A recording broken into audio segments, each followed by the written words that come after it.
Can your dog catch a cold? Let's bark about it.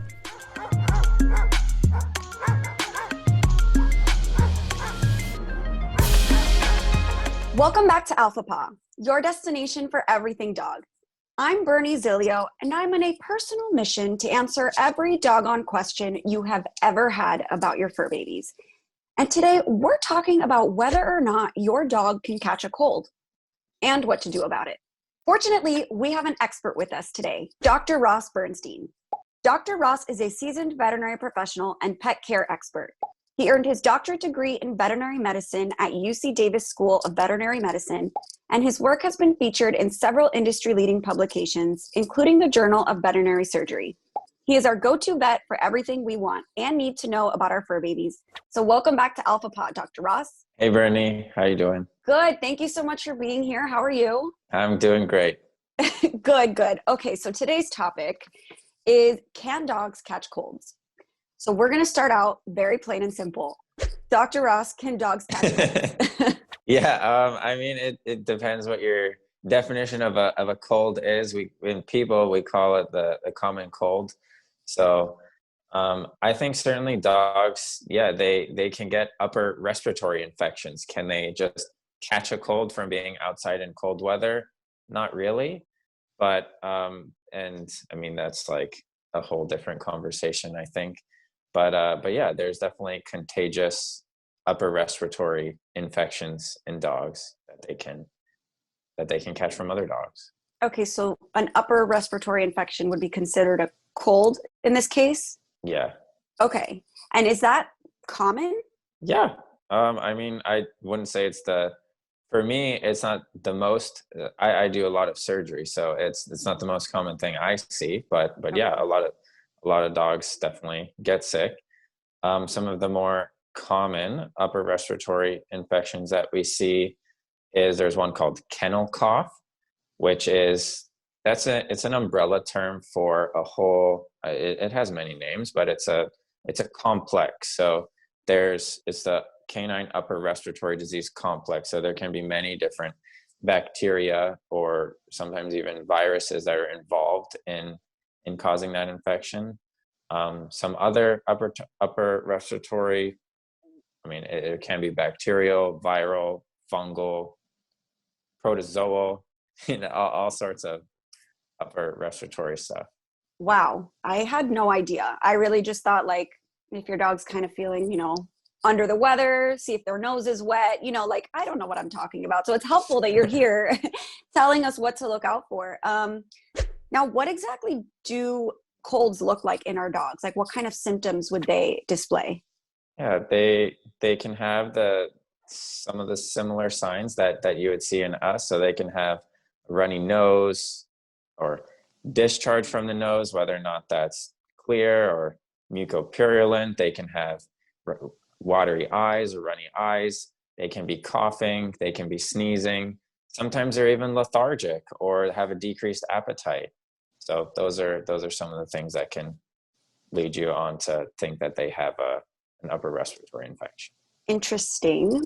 I know we've spoken about this before, that one symptom that your dog may be displaying, you should not just like go running wild and make assumptions that he or she might be sick. Because, for example, you mentioned like a runny nose, like dogs' noses are always wet. So I guess the key is to look out for multiple symptoms or symptoms that last multiple days before we self-diagnose, which we hate doing. Yeah, I would say it's a change from what's normal in your dog. So if you know that your dog's nose is always wet, and then all of a sudden one day it's dry and they're coughing also and not wanting to eat and not wanting to do their normal stuff, then yeah, probably something's going on. If your dog's nose is always wet and then it's wet, I mean, maybe there's not something going on. So it's always something to talk with your vet about and pay close attention to your dog to know what's normal for your dog and what's not. Okay, good to know, because my dog Pod's snoot is always wet. And I was like, oh, should I be worried? But no, he's good. I would say it's not normal if the stuff coming out of their nose is yellow or green or Right. brown. Clear can be normal. Okay, we're clear. We're good. We're in the clear because it's clear. Okay. Moving on. How do dogs even get colds? And I know this might be a stupid question, but I see it a lot on the internet. Can humans transmit their colds to their dogs?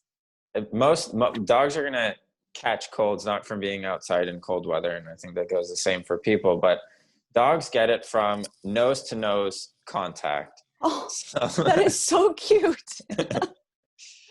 it's pretty much where how their mucous membranes will touch. So Okay. nose to nose contact, and that can happen at dog parks, boarding facilities, groomers.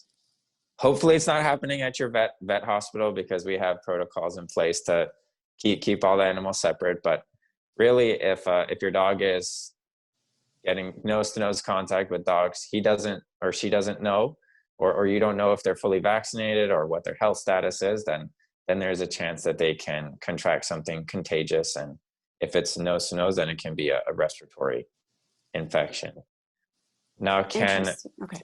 people give their dogs respiratory infections? I think theoretically it's possible. We talked about this in an episode about COVID-19, and theoretically it's possible.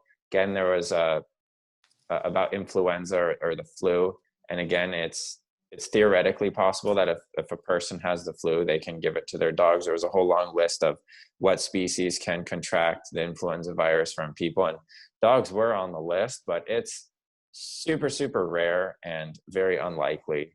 And there is a specific canine influenza strain, and there are outbreaks every now and then. I think the one that's coming to mind was in San Francisco a couple of years back. But there is a vaccine for canine influenza. There's a vaccine for Bordetella. There's a vaccine for distemper virus. So those are some of the more common respiratory infections that we can at least vaccinate for. For sure. And it's comforting because a lot of those are pretty much mandatory. I mean, I think it depends on the state that you live in, but it's, as a pet parent, comforting to know that our dogs get vaccinated, hopefully as young as possible, for a lot of these viruses and bacteria infections. So I'm grateful to know that. Now, how can we protect our dogs from getting colds? Yeah, so one of the biggest ways to protect them is preventative care. So with the vaccinations, and not all the time they're going to completely prevent your dog from getting that respiratory infection, but they can lessen the severity and lessen the extent of the disease process.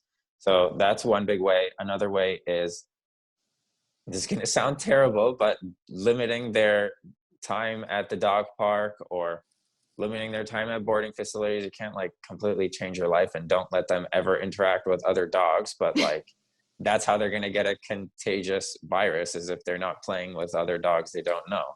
Now, I mean, that's kind of unrealistic to say that, but that is how you can prevent them from getting contagious respiratory infections. So dog parks are a big one. Boarding facilities, groomers, boarding places. So you mentioned the dog park. A certain someone is here, so I'm not trying to scream the word. And I just, as an observer, I notice obviously if there's like a water bowl or water fountain, that all the dogs share this water. And I know they're animals and they're not people, but I'm just like, how can this be sanitary? Like, can they get each other sick via drinking out of the same water bowl? Yeah, they can.